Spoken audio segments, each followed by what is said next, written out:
Design patterns in C# are categorized into three powerful groups that make software architecture smarter and development much easier.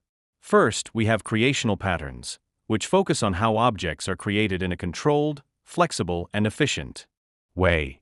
Instead of tightly coupling your code to object creation, patterns like Singleton, Factory, Abstract Factory, Builder, and Prototype ensure objects are created only when needed, in the right way, and without unnecessary complexity.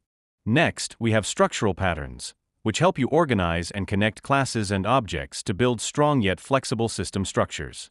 Patterns like adapter, bridge, composite, facade, decorator, proxy, and flyweight make your architecture cleaner, reduce dependencies, and improve reusability so that large applications remain manageable.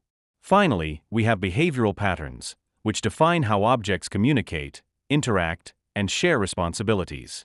Patterns like strategy, observer, command, state, mediator, template method, iterator, and chain of responsibility make systems more dynamic, extendable, and easier to maintain.